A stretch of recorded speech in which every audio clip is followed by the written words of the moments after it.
கேள்வி என்னன்னு கேட்டுருங்க. ம். What is Durandhar question? Okay. இப்போ நமக்கு தெரியும் தமிழ்நாட்டுல ஒரு மிகப்பெரிய ஒரு ஆன்மீக சொற்பொழிவாளர் பேச்சாளர் இருந்தாரு. அவர் ஒரு 10 வருஷம் முன்னாடி வரைக்கும் குலதெய்வ கோயிலுக்கு போலாம், நீலாம் கொடுங்கோன்மை தாண்டா இருப்ப, நீ நாசமா போயிடுவாங்கிற மாதிரி பேசிட்டு இருந்தாரு. திடீர்னு ஒரு 6 வருஷமா அவர் இல்ல குலதெய்வ கோயில்கள் தான் சாதிய உணர்வு ஊட்டுது, அதனால குலதெய்வ வழிபாட்டையே நம்ம நிறுத்தணும் அப்படின்ற ரேஞ்சுக்கு பேசலாம். ஓகே. எனக்கு ரொம்ப ஆச்சரியமான ஒரு விஷயமா இருந்தது என்ன அப்படின்னு சொல்லிட்டு. பட் என்னன்னா, அவர் வீட்டுக்குள்ள அவருக்கு 2 பசங்க இருக்காங்க, 2 பேருமே ஆம்பளை பசங்க. அவங்க 2 பேருமே இன்டர் காஸ்ட் மேரேஜ் பண்ணிருக்காங்க. ஓகே. சோ அவரோட சிக்கல் என்னன்னா, இனி காஸ்டிசம் தூக்கிலாம் அவ்வளவு சீக்கிரமா பிடிச்சிட முடியாது.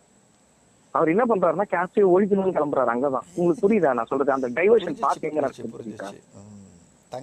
அங்க நடக்குது. தங்கமீனோட காதல் அக்செப்ட் பண்ணியாச்சு. இதுக்கு மேல அந்த காதலை பையனோட காதல் தான், தங்க மீன் காதல், பையனோட காதல்கள். ஓ, பசங்களோட 2மே ஆண் பசங்க தான் அவருக்கு, 2மே ஆம்பளை பசங்க. சரி, சரிங்களா? இது ஒண்ணு இருக்கு. இருங்க, நான் காலமா பாக்குற ஒரு விஷயம் என்னன்னா, ஒரு ஃபேமிலி எவ்வளவு தீவிரமா தன்னோட சாதி பற்ற பிடிச்சு வச்சுக்குதோ, அந்த வீட்டுக்குள்ள எப்போ ஒரு இன்டர்காஸ்ட் மேரேஜ் நடக்குதோ, அவங்க சாதியை விட்டுறணும்னு நான் சொல்ல வரல, ஆனா ஒட்டுமொத்தமா சாதிக்கு எதிராக பிளே பண்ண ஆரம்பிக்கிறாங்க. புரியுதுங்களா? ஆனா என்னன்னா, உள்ளூர அவங்க அந்த சாதிய அடிப்படைக்குள்ளதான் இருக்கவும் செய்யறாங்க. அதை வெளியில வேஷம் போட வேண்டிய இடத்துக்குள்ளார போய் என்ன பண்றாங்கன்னா, தீவிரமா போய் டெஸ்ட்ராக்ட் பண்றாங்க. ஒரு வார்த்தை இருக்கு, கட்டி வச்ச கோட்டையை அது மேல ஏறி உட்காந்து உடைக்க ஆரம்பிச்சாங்கன்னு சொல்லுவாங்கல்ல. ஒரு கோட்டையை கட்டி வச்சு அது மேல ஏறி உட்காந்து நாமளே கலகலக்க வச்சோம். ஓகே. அந்த மாதிரியான வேலையை அவங்களே திரும்ப செய்ய ஆரம்பிக்கிறாங்க. ஏன்னா அல்டிமேட்டா இந்த ஹோல் சிஸ்டமை விட தன்னோட செல்ஃபுக்குள்ள இருக்கக்கூடிய ஈகோ இருக்குல்ல, அதுதான் முக்கியமா இருக்கு. அது ரொம்ப முக்கியமா போயிடுது. இல்ல நீ இவ்வளவு தூரம் அதாச்சும் வாழ்நாள் முடிச்சோம் ஒரு 50 வருஷம் நீ பேசினதுக்கு எல்லாத்துக்கும் எதிராக திரும்பி நீங்க உட்கார்ந்துட்டு இருக்க. இந்த 50 வருஷம் வாழ்க்கை, அட்லீஸ்ட் உன்னோட அடிப்படை வாழ்க்கை, நீ பேசின பேச்சு, உன்னோட சொல்லுதான் சொல்லின் செல்வர்னு தான் உங்களுக்கு பேர் வச்சாங்க. உங்களுக்கு தெரியுமான்னு தெரியல, அவருக்கு அடைக்கிறார் தான் சொல்லின் செல்வர். சொல்லின் செல்வர் அவரு அப்படிதான் சொல்லுவாங்க. ஆக்சுவலா அந்த கூட்டங்கள்ல பேசுறாருல, அப்பெல்லாம் சொல்லுவாங்க சொல்லின் செல்வர் அப்படின்னு சொல்லுவாங்க. ஓகே. சோ இப்படி எல்லாம் உங்களை பேசுற ஒரு சமூகம், இதுதான் உங்களுக்கு வாழ்க்கை கொடுத்துச்சு, இதுதான் உங்களை வாழ வச்சது, இதுதான் உங்களுக்கு சோறு போட்டது, எல்லாமே இதான் உங்களுக்கு கொடுத்துச்சு. ஆனா ஒரே ஒரு சின்ன டிரான்சிஷன் உங்க வாழ்க்கைக்குள்ள நடக்கும்போது ஒட்டுமொத்தமா உங்களோட 50 வருஷம் வாழ்க்கையை நீங்க போய் எரேசர் போட்டு அழிக்க முயற்சி பண்றீங்கல்ல. இப்படித்தான் இதுதான் இயல்பான மனித மனம்னு நான் ஒத்துக்கிறேன். ரொம்ப சிம்பிள் சார். இல்லைன்னா ரொம்ப எக்ஸ்ட்ரீமா போய் இன்னைக்கு கல்யாணம் பண்ணிட்டு போயிட்டா தலையை வெட்டி போடுவாண்டாங்கிறது 2 எக்ஸ்ட்ரீம் தான் இருக்க முடியுது. ஓகே. இதுக்கு ஊடால அதை வச்சு பேலன்ஸ் பண்ணி அரசியல் பண்றவங்க ரொம்ப குறுகிய ஆட்கள், ஆனா அவங்க சக்சஸ்ஃபுல்லா இருக்காங்க. பொலிட்டிக்கலா எல்லா சிச்சுவேஷன்லயும் சொசைட்டில எல்லாத்துலயும் சக்சஸ்ஃபுல்லா இருக்காங்கன்னு நினைக்கிறேன். ஓகே, இந்த 2 கேட்டகரி விட்டுருவோம். சோ இங்கதான் அந்த கேள்வி வருது. இந்த துரந்தர் படத்தை பொறுத்த வரைக்கும் ஒரு 3 விதமான ஸ்பைஸ் காமிக்கப்படுறாங்க படத்துல. ஓகே. ஒரு ஸ்பை எனக்கு தெரியும், இனிமே தான் தாய்நாட்டுக்கு சாகர வரைக்கும் என்னால போக முடியாதுன்னு அவருக்கு தெரியும். அவர் தான் அந்த பொலிட்டீஷியன். ஓகே. நான் தாய்நாட்டுக்கு போகவே முடியாது, அவ்வளவுதான், என் வாழ்க்கை இங்கேயே முடிஞ்சு போச்சு அப்படின்னு அவருக்கு தெரியும். இன்னொரு ஸ்பை அங்க ஒரு சாதாரண ஒரு ஜூஸ் கடைக்காரரா வேலை பார்க்கிறாரு, வாழ்றாரு. அவருக்கும் தெரியும் இனிமே தான் தாய்நாட்டுக்கு திரும்பி போக முடியாது, தன்னால தாய்நாட்டுக்கு பெரிய அளவுல உதவி எல்லாம் பண்ண முடியல. சும்மா அங்க வரக்கூடிய இன்னொரு ஸ்பைன் யாரா புதுசா வந்தாங்கன்னா அகாமடேட் பண்ணிக்கிற முடியதை தவிர்த்து பெருசா அவரால் ஒண்ணும் பண்ண முடியாது. ஒரு மெசஞ்சரா இருக்காரு, இது தாய்நாட்டுக்கும் இந்த நாட்டுக்கும் இடையில இருக்கக்கூடிய ஒரு மெசஞ்சரா இருக்கிறாரு, ஸ்பையா வேலை பார்க்கிறாரு, அவ்வளவுதான். அப்புறம் ஹம்சா போறான். ஹம்சாவும் போய், ஹம்சாங்கிறது ஒரிஜினல் பேர் கிடையாது, அது பேர் ஹம்சான்னு ஒருத்தன் போறான். அங்க போய் உள்ள போய் இருக்கான். இவங்க 3 பேருமே அந்த நாட்டை சேர்ந்த பெண்களை தான் கல்யாணம் பண்றாங்க. பாகிஸ்தான்ல வாழக்கூடிய பெண்கள். பைரோ சிங் ஷேகாவத்தா இல்ல, பைரோ சிங் ஷேகாவத் ஏதோ ஒரு அரசியல்வாதின்னு நினைக்கிறேன். அந்த படத்துல அவன் பேரு ரன்வீர் சிங்கோட ஒரிஜினல் ஹிந்து பேர் ஏதோ சிங்கு சேகா சிங்கு சம்திங் வரும். ஆமா, சிங்கு பஞ்சாபி தான் அவன். ஓகே. சரிங்களா? அவன் ஓகேங்களா. இவங்க 3 பேரும் பாகிஸ்தானுக்கு போறாங்க, ஸ்பையா போறாங்க. 3 பேரும் ஒரு பெண். அவங்களுக்கு ஒரு ஒரு ஒரு கல்யாணம் நடக்குது. ஒரு ஒரு பெண்ணை கல்யாணம் பண்ணிக்கிறாங்க. அந்த அந்த வாழ்க்கை மூலமா அவங்களுக்கு குழந்தை எல்லாம் பிறகுது. 3 பேருக்குமே குழந்தை இருக்கும் படத்துல. இது நீங்க ஃபர்ஸ்ட் பார்ட் மட்டும் தான் பாத்தீங்கன்றதுனால உங்களுக்கு தெரியல. செகண்ட் பார்ட்ல வந்து அவங்க கல்யாணம் ஆகி குழந்தை பிறகு. சோ 3 பேருமே கல்யாணம் பண்ணிக்கிறாங்க, குழந்தை பிறகு. பட் ஒரு நேரம் இல்ல ஒரு நேரம் வந்து அந்த ஃபேமிலி அட்டாச்மெண்ட்டுக்குள்ளார போய் சிக்க வேண்டிய இடம் வருது இல்ல. ஓகே. அதை மீறியும் கூட ஈவன் அந்த பொலிட்டீஷியனுமே கூட தன்னோட கடைசி மொமெண்ட் வரைக்கும் செகண்ட் பார்ட்ல வந்து ஹம்சா மட்டும் தான் திரும்பி வருவான் அந்த இந்தியாவுக்கு, வேற யாரும் திரும்பி வர மாட்டாங்க. ஓகே. அந்த ஸ்பை வேர்ல்டுக்குள்ளேயே அவனை காப்பாத்தி விட்டுருவாங்க அப்படின்ற மாதிரி தான் படம் பண்ணிருப்பாங்க. அந்த அந்த அந்த அவரு தான் காப்பாத்தி அவனை கொண்டு வந்து ஒரு இண்டிவிஜுவலான ஒரு ஏரோப்ளேன்ல அவனுக்கு மட்டுமே அவனை மட்டுமே டிராவல் பண்ண வச்சு கொண்டு வருவாங்க. ஓகே. அவன் வைஃபும் வந்துருவான், இந்தியாவுக்கு கொண்டு வருவாங்க. அவன் வரமாட்டான். அவன் சொல்லி அனுப்புவான், அவனை நீ இதோட மறந்துறது தான் உனக்கு நல்லது, நீ மறந்துரு அப்படின்னு சொல்லி அனுப்பிச்சிருவான். இத்தனைக்கும் அவன் தான் அந்த பொண்ணுக்கு அப்பா. இனிமே உன் வாழ்க்கைக்குள்ள அவன் எங்கேயுமே இருக்க போறது இல்ல, இது இப்படியே மறந்துரு, இந்த உறவுகள் எல்லாத்தையும் இங்கேயே மறந்துட்டு நீ திரும்பி போயிடு, உன் வாழ்க்கை நீ வாழ்ந்துக்கோன்னு அனுப்பிச்சு விட்டுருவான். என்ன கேள்வி அப்படின்னா, இது இது இந்த படத்துக்குள்ளார இது படம்னு நீங்க பார்த்தாலும் படம், ஆனா இதுக்குள்ள சில ரியல் இன்சிடென்ட்ஸும் இருக்கு, அப்படியான சம்பவங்களும் நடந்திருக்கு. அதனாலதான் இந்த கேள்வி வருது. என்னன்னா, இப்படி ஒருத்தர் வந்து தான் 50 வருஷமா வாழ்ந்த வாழ்க்கையே வந்து தூக்கி காலில் போட்டு மிதிச்சு தன்னோட ஈகோவுக்காக அழிக்கும் போது, தன்னோட சுக துக்கங்களுக்காக தன்னோட விஷயங்களுக்காக அழிக்கும் போது, ஒருத்தன் என்னதான் பையா போயிருந்தாலும், என் தாய்நாடு வீநாடு என்னதான் உருட்டிக்கிட்டு இருந்தாலும் ஏதோ ஒரு இடத்துல சபலத்துல விழத்தானே செய்வான். ஆனா அந்த சைக்காலஜி இங்க ஒர்க் ஆகுது. கடைசி வரைக்கும் தான் குடும்பம், தான் வந்து கல்யாணம் பண்ண ஒரு பொண்ணு, காதல் எல்லாத்தையும் மீறி எங்கேயோ ஒரு தேசம்னு ஒண்ணு இருக்கிறதுனாலதான். இப்போ நீங்க எப்படி புரிஞ்சுக்கிறேன்னா, நான் மொசாத்ல இருந்து, சிஐஏல இருந்து, இந்தியன் ரால இருந்து, நீங்க என்ன வேணா ஏஜென்சிஸ் எடுத்துக்கோங்க, இந்த ஏஜென்சிக்குள்ளார இருக்கக்கூடிய மனிதர்களோட மனநிலை எப்படி அமைக்கப்பட்டிருக்கு அப்படிங்கிறது இருக்குங்க. இல்ல அது நீங்க எனக்கு தெரிஞ்ச ஏதோ ஒரு எந்த மொமெண்டா இருந்தாலும், எனக்கு தெரிஞ்ச எந்த மொமெண்ட்ல இருந்தாலும் தெரிஞ்ச பதில் ஒண்ணு நான் சொல்றேன். ஓகேங்களா? என் பர்சனல் லைஃப்லயே இதுக்கு ரிலவெண்டான ஒரு சின்ன போர்ஷன் இருக்கு. ஒரு ஸ்பை த்ரில்லர் படம் பண்ணா அந்த சைக்காலஜி வச்சு ஒரு படம் பண்ணுவாங்க. எனக்கு ஆசை. கண்டிப்பா பண்ணுங்க, நல்ல சப்ஜெக்ட் தான், பண்ணலாம். ஒருத்தன் எந்த காரணத்துக்கு, ஓகேங்களா? நான் இன்னொரு ஆங்கிள் சொல்லி பார்க்கிறேன். உலகத்திலேயே தலை சிறந்த பேச்சாளனை விட, தலை சிறந்த மேதையை விட, தலை சிறந்த பிலாசபரை விட, அல்லது ஈவன் கிரேட்டஸ்ட் சயின்டிஸ்டை விட, எல்லாத்த விட சிறந்தவன் யார் அப்படின்னு கேட்டா, கண்ணை மூடிக்கிட்டு என்ன ஏதுன்னு தெரியாம, தான் நாடு என்னங்கிறதே தெரியாம ஒருத்தன் வந்து உயிர் கொடுக்கறதுக்கு போய் நிக்கிறான்ல, ஒரு பேசிக் சோல்ஜர், சிம்பிள் ஜவான் இருக்கான்ல, அவன் வேற வேலைகளும் பண்ணலாம், டிரைவிங் வேலை, டிரைவர் ஆகலாம், வேற வேற பல வகையான தொழில்கள் செய்யலாம் உலகத்துல. ஆனா அது எல்லாத்தையும் மீறி அடிப்படையில் எந்த வகை, அஃப்கோர்ஸ் அதில் நிறைய பெனிஃபிட்ஸ் இருக்குது. ஸ்பெஷல் ஜிம்மு தரானுங்க, ரம்மு தரானுங்க, அப்புறம் கேன்டீனில் வச்சு உங்களுக்கு வந்து டாக்ஸ் ஃப்ரீ, என்ன கொடுத்தாலும் செத்துருவேன்னு சொன்னாலும் செய்ய மாட்டேன். தாண்டி செத்துருவேங்கிற அந்த பாசிபிலிட்டி போட்டேன், நீ நாளைக்கு செத்துருவேன், இல்ல இவ்வளவும் கொடுத்துட்டேன், நீ நாளைக்கு செத்துருவே பரவாயில்லன்னு கேட்டா போக மாட்டாங்க தான். அஃப்கோர்ஸ் அது மாதிரி போகிற மனிதர்கள் சில சமூகங்கள்ல தான் இருக்காங்க, சில இடங்கள்ல தான் இருக்காங்க, சில கலாச்சாரங்களால தான் வளர்க்க முடியுது. இப்போ யூரோப் ஃபேஸ் பண்ணிக்கிட்டு இருக்கிற கிரைசிஸ் என்னன்னா, அது மாதிரியான சில பேர் இன்னும் ரஷ்யால நிறைய பேர் இருக்காங்க, ஆனா உக்ரைன்ல இல்ல. உக்ரைன்ல வந்து அவங்களுக்கு வந்து பயங்கரமான இன்சென்டிவ்ஸை புஷ் பண்ண வேண்டியிருக்கு. யூரோப்பியன் யூனியன் என்ன பண்ணுதுன்னா, நீ வந்து யுக்ரைன் சோல்ஜரா மாறினா உன் பொண்ணுக்கு, உன் பையனுக்கு, உன்னோட 7 தலைமுறைகளுக்கு வந்து நாங்கள் யூரோப்பியன் சிட்டிசன்ஷிப் தரோம். அவங்களுக்கு வந்து அவங்க வந்து போலண்டுக்கு வேணா போலண்டுக்கு மைக்ரேட் ஆகட்டும், கிரீஸ்க்கு இது ஜெர்மனி வேணா ஜெர்மனி மைக்ரேட் ஆகட்டும், ஃப்ரான்ஸுக்கு வேணா ஃப்ரான்ஸுக்கு மைக்ரேட் ஆகட்டும். ஈவன் இவர்கிட்ட கியர் ஸ்டார்மர் கிட்ட பேசி இங்கிலாந்துக்கு மைக்ரேஷன் கூட வாங்கி தராங்களாம் யுக்ரைனியன் சிட்டிசன்ஸுக்கு. கியர் ஸ்டார்மர் அதை வச்சு தான் வந்து கேம் ஆடிக்கின்னு எலெக்ஷனில் ஜெயிச்சுட்டு வந்துட்டாரு. இவ்வளவு செய்யறதுக்கு தயாராக இருக்காங்க.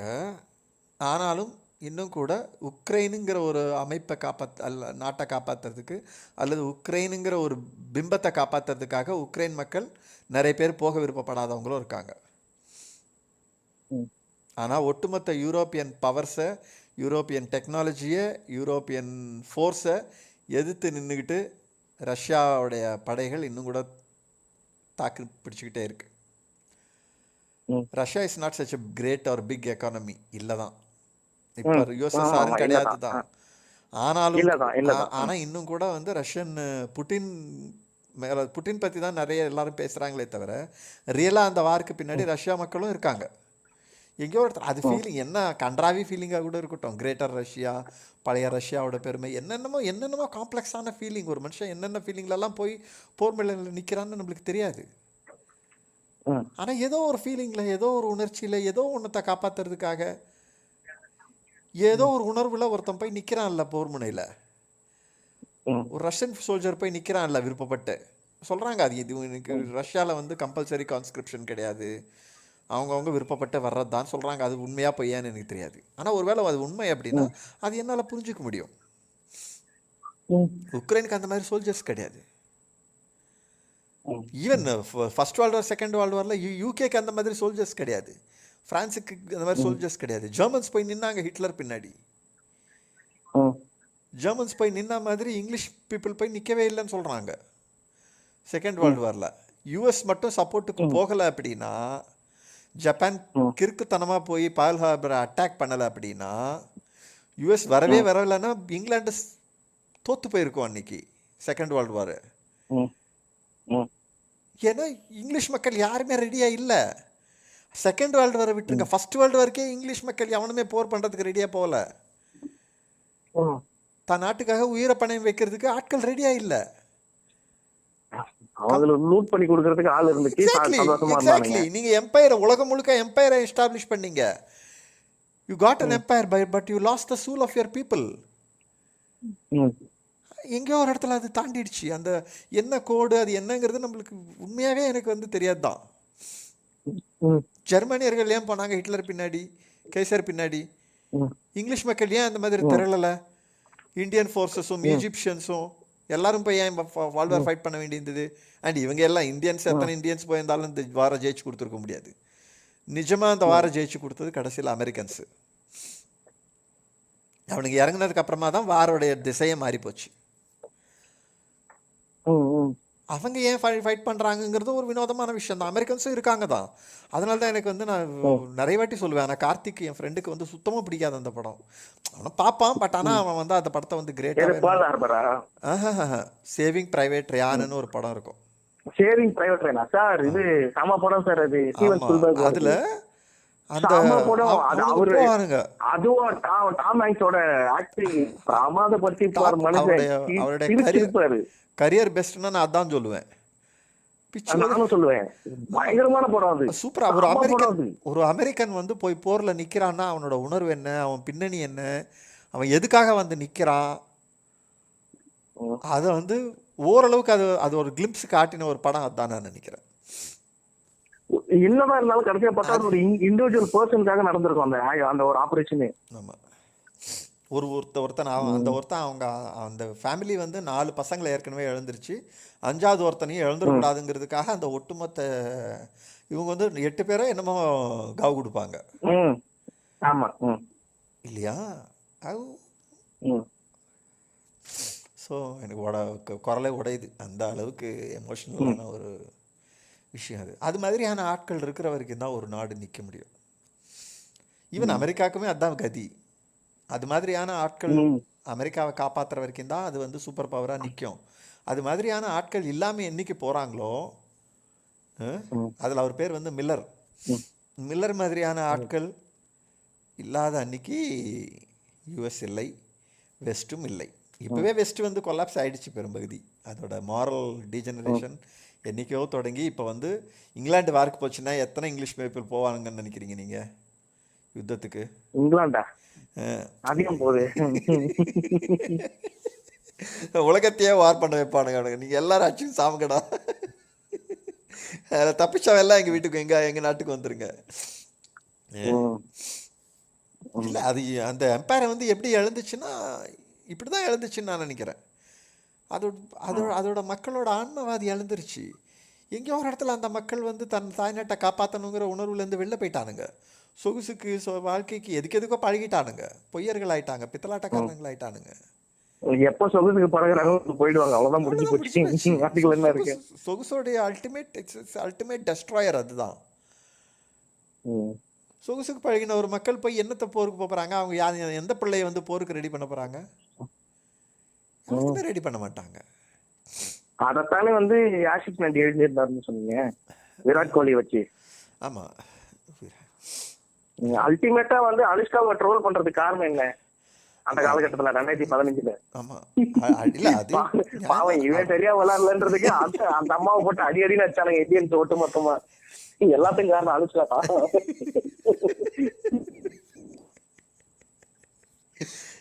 இல்ல வேற எந்த கண்ட்ரிலுமே அப்படி ஒரு பழி வந்து ஒரு பெண் மேல போய் விழுந்திருக்காரு சார். நான் ஒத்துக்கிறேன். நான் வேற எந்த நாட்டிலுமே, வேற எந்த நாட்டுல எந்த கிரிக்கெட்டர் நல்லா விளையாடலனாலும் கூட அது ஒரு பெண் மேல போய் பழி விழுந்திருக்காது. அது இந்தியாவில மட்டும்தான் வினோதமான ஒண்ணுன்னு நினைக்கிறேன்.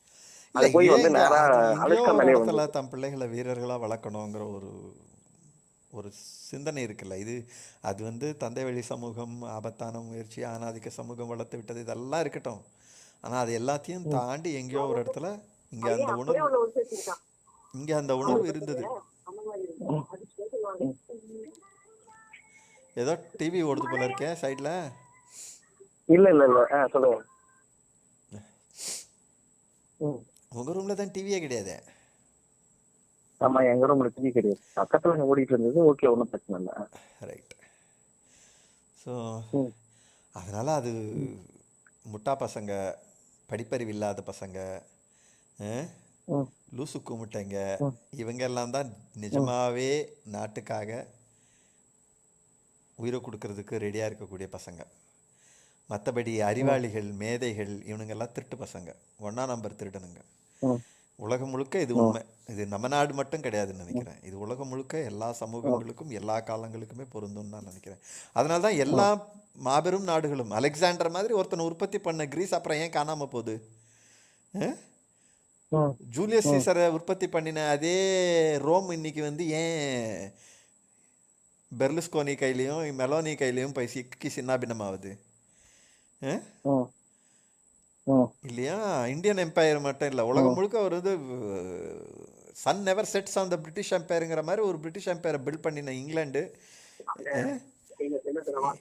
இன்னைக்கு உலகத்துக்கே பிம்ப் வேலை செஞ்சுன்னு இருக்குதுல்ல. இது எப்படி நடக்குது? இது ஏன் நடக்குது? ஏன்னா அது இழந்துருச்சு, போயிடுச்சு. அது என்னைக்கு ஒரு நாடு வந்து அந்த ஏதோ ஒரு ஸ்டேஜை தாண்டுது, அந்த ஸ்டேஜை தாண்டிச்சுன்னா முடிஞ்சு போச்சா இருக்கு. 40 தாண்டா நாயின்றாங்கல்ல, அதே மாதிரி தான் போல் ஒரு நாட்டுக்கும் இந்த மாதிரியான ஆயுள் இருக்கு போல இருக்கு. இதுக்கு மேலே அந்த நாடு முடிஞ்சு போச்சு, அவ்வளோதான். அந்த நாட்டை காப்பாற்றுறதுக்காக அதோட பிள்ளைகள் வரவே மாட்டாங்க, யாருமே. அடுத்தடுத்த நாடுகளை எதுக்கு சொல்கிறது? நம்ம நாட்டில் எத்தனை பேர் வருவாங்க நீங்கள் நினைக்கிறீங்க? இந்த விஜய்க்கு ஓட்டு போட்ட தரதலைங்க எல்லாம் நாளைக்கு யுத்தம்னு வந்துச்சுன்னா போவாங்களா? கொண்டாட்டி விட்டு இதுங்க எங்க போகுதுங்க? இந்த ஒருத்தன் போவானா? யாரும் போக மாட்டான். அவ்வளோதான். இந்த நாட்டோட கதியுமே அப்படிதான். அந்த இடத்துல தான் நான் ட்ரம்ப்போட விக்டரியில் இருக்கிற மிகப்பெரிய நெகட்டிவ் என்ன அப்படின்னா, அவர் ஒரு பிளாங்கை முன்னாடி வச்சார். அது ரொம்ப ஆபத்தானதுன்னு நினைக்கிறேன். அமெரிக்க துருப்புகள் வந்து இனிமேல் ஆட்களை இழக்காது, உலகத்தில் போய் எங்கே போகிறதும் நம்ம செய்ய தேவையில்லைன்னு சொன்னார்ல. அது ரொம்ப ரொம்ப ரொம்ப ரொம்ப ரொம்ப அசட்டுத்தனமான, ரொம்பவும் வந்து செல்ஃப் டெஸ்ட்ரக்டிவான ஒரு ஸ்டேட்மெண்ட்டு.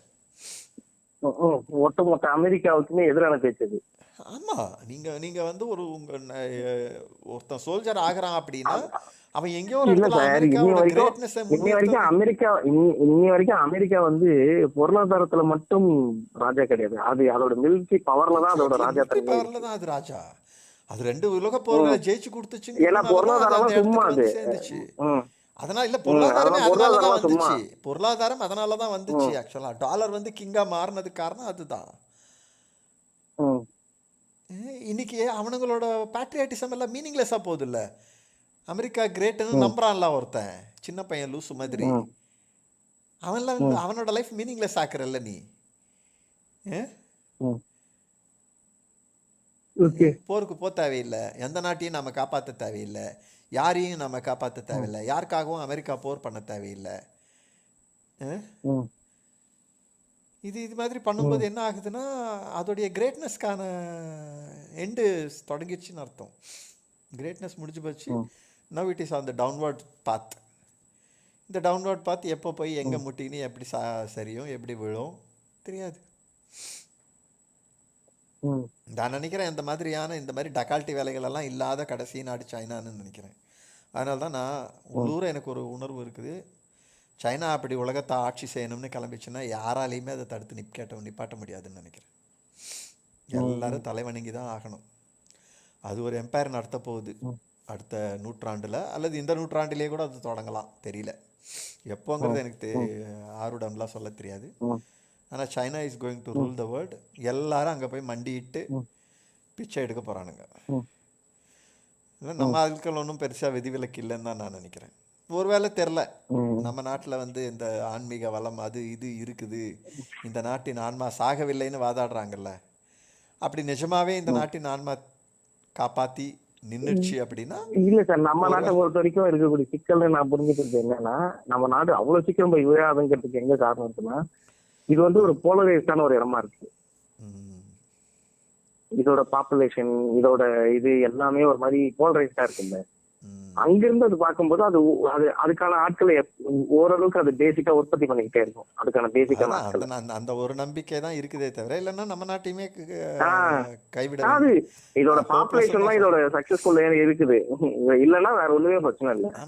அது எப்போதும் காலியா இருக்கும். எவ்வளவு தருதலைகள் வந்தாலும் கூட வேற தருதலை அல்லாத பலரும் உயிர் கொடுக்கறதுக்கு தயாராகிற சிலரும் இருப்பாங்க அப்படிங்கிற நம்பிக்கை தான் இந்த நாட்டை காப்பாற்றணுமே தவிர, இல்லைன்னா we are going to be slaves again. இன்னைக்கு ஒரு அறம் சார்ந்து நிற்கக்கூடிய மனிதன் அது அந்த அந்த ஆன்ம எழுச்சிக்கான ஒரு முயற்சி தான் செய்யணும். அந்த நாட்டோட ஸ்பிரிட்டு, அதோடைய பேட்ரியாட்டிசம் அதெல்லாம் சாகாமல் இருக்கிறதுக்கான ஒரு முயற்சி தான் செய்யணுமே ஒழிய டுகால்ட்டி எல்லாம் பேசிக்கின்னு சுற்றுறது இல்லை சார். நீங்க எவ்வளோ ஃபோர்ஸ்ஃபுல்லா புஷ் பண்ணி நான் எக்கனாமிக்கல் சூப்பர் பவரா வேணும் நீங்க என்னைக்கு போராட ஆரம்பிக்கிறீங்களோ அன்னைக்கு அதை இழந்துருங்க. அதை நோக்கிதான் இந்தியா நகரவும் செய்யும். ஏன்னா அது நீங்க மோடியவே ஆனாலும் சரி, அவரும் அது எக்கனாமிக்கல் பவர்ங்கிறதா ஸ்ட்ரென்த்னு அவர் நம்புறாரு இல்ல, அன்னைக்கு அது விழாதான் செய்யும். அது ஒண்ணும் பண்ண முடியாது. அது நாட்டு மக்களோட ஆன்மாவை அழிக்கதான் செய்யும். அது எக்கானமிங்கிறது பெரிய சூப்பர் பவர் நடக்க அந்த ட்ராஜடியை பார்க்காமலே போய் சேர்ந்தோம்னா நல்லது. நம்ம கண்ணு முன்னாடி நம்ம பார்க்க மாட்டோமா இருக்கும் சார். ஆனா அது நம்ம கண்ணு முன்னாடி அது நிகழ்றது ஸ்டார்ட் ஆகிறத பார்த்துட்டு தான் செத்து போவோம். அதுல ஒன்றும் பிரச்சனை இல்லை, அதுல மாற்று பிரச்சனை இல்லை.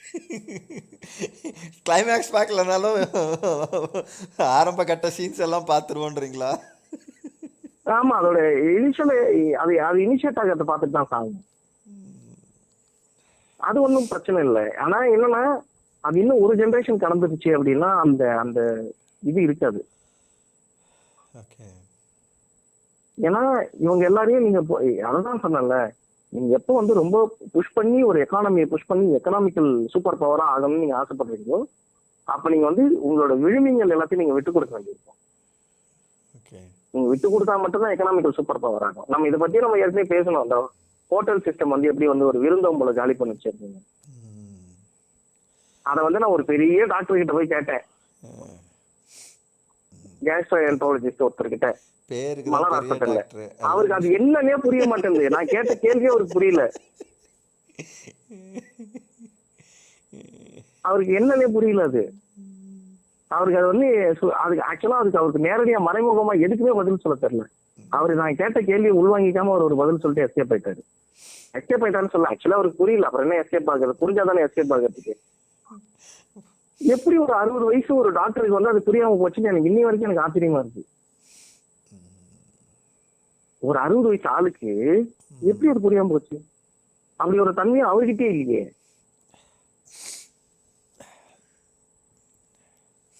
60 வயசு என்ன 100 வயசு கிறுக்கணுங்க மாதிரி வாழ்ந்துட்டு போறவங்க நிறைய பேர் இருக்காங்க. எப்படி அவருக்கு அது இல்லாம போச்சுங்கிறது எனக்கு இன்னி வரைக்கும் கேள்வி இருக்கு. நான் ஒரு பெரிய இதுவா தான் நினைச்சேன். ரீசெண்டாக ஒரு ஃபிலாசபர் இறந்து ம் போனார் 2 நாளைக்கு முன்னாடி. ஃப்ரெஞ்சு ம் ஃபிலாசபர் ஒருத்தர். அவர் பேர் என்னவோ, ம் பேர் டக்குன்னு வாயில் வந்து தொலைய மாட்டேங்குது. பேர் ம் மறந்துச்சு, எனக்கு ஞாபகம் இல்லை. அவரோட புக்ஸ் நிறைய டிரான்ஸ்லேட் ம் ஆகலை அப்படின்னு சொல்கிறாங்க. ஆனால் அவரோட ம் கருத்துக்கள் அது இது எல்லாத்தையும் வந்து நிறைய வந்து மொழிபெயர்த்து அதை வந்து ரீஃப்ரேஸ் பண்ணி நிறைய பேர் சொல்லியும் இருக்காங்க.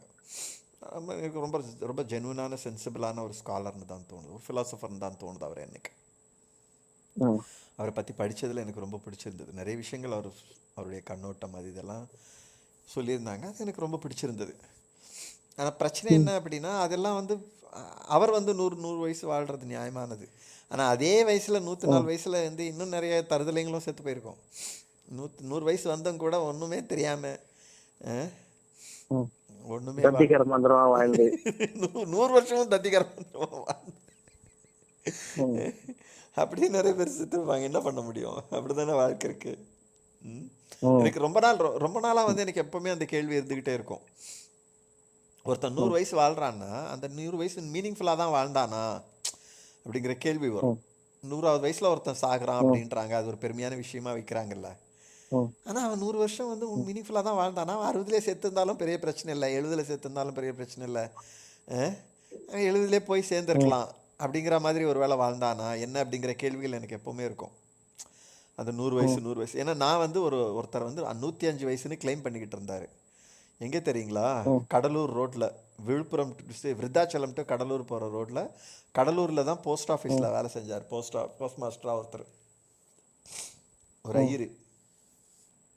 ம் அவர் 105 வயசு வாழ்ந்தாருன்னு சொல்லி 105 வயசுன்னு சொல்லிட்டு அவருக்கு வந்து போய் இன்டர்வியூ எடுத்தோம், நானும் சுந்தரராஜனும். ம் அவர்கிட்ட நான் பேசினப்ப எனக்கு வந்து தூக்கி வாரி போட்டுச்சு. இந்த மனுஷன் 105 வயசு இன்னத்துக்கு தான் வாழ்ந்தாருன்னு தோணி போச்சு எனக்கு. ம் ஏன்னா அவ்வளோ தற்குறியாக இருந்திருக்காரு அவர். ம் வாழலாம் அந்த 100 வருஷமும் தற்குறியாகவே வாழ்ந்து செத்துட்டார் அவர். ம் எதுக்கு இவரெல்லாம் 100 வருஷம் வாழணும் அப்படின்னு தோண வச்சிட்டாரு. ஆனால் நேற்று ரெண்டு நாளைக்கு முன்னாடி அந்த ஃப்ரெஞ்சு ஃபிலாசபர் அவர் இறந்து போகும்போது தான் அவரோட இதெல்லாம் படித்ததுக்கு அப்புறமா ஜென்வினாகவே தோணுச்சு, பரவாயில்ல அந்த மாதிரி மனுஷன் ஒருத்தன் 100 வயசு வாழணும். 104 வயசில் இறந்து போனாராம் அவர். 104 வாழ்ந்தது நியாயமானது தான். அவருடைய கடைசியில் அவரோட 100வது வயசில் கூட ஏதோ ஒரு ஸ்பீச் கொடுத்தாருன்னு சொல்லி ஏதோ சொல்கிறாங்க. அதுவுமே சென்சிபிளாக தான் இருக்குது, அப்படிலாம் மீனிங்லெஸ்ஸாலாம் எதுவுமே இல்லை அவர் பேசலை. எனக்கு சென்ஸ் பண்ணுற மாதிரி, எனக்கு வந்து ஓரளவுக்கு ஒரு மீனிங்ஃபுல்லான ஒரு டெக்ஸ்ட்டுங்கிற மாதிரி தோன்ற மாதிரி தான் எழுதியிருக்கார் அவர். ஸோ என் புரிதலுக்கு எட்டின வரைக்கும் அவர் ஒரு நல்ல வாழ்க்கை தான் வாழ்ந்திருக்கார் 104 வயசுக்கு. நல்ல விஷயம் தானே. ஆனால் அது மாதிரி வந்து எத்தனை பேர் இருக்கானுங்க? 60 வயசானா என்ன, 70 வயசானா என்ன, 90 வயசானா என்ன, தற்குறியாகவும் தருதலையாகவும் வாழ்ந்து போகிறவங்க தான் நிறைய பேர் பூமியில். சரிங்க தமிழ், தூங்குறிவோமா? சரிங்க சார். சரி, ஓகேங்க சார், பார்க்கலாம். அந்த கேள்விக்கு மட்டும் பதிலே சொல்லாம எஸ்கேப் சரி, அப்போ ஆயிடுங்க. நான் நல்லா ரெக்கார்டிங் ஆஃப் பண்ணுறேன். நான் ஒரே ஒரு பதில் சொல்லிட்டு எஸ்கேப் நானும் தூங்கிடுறேன்.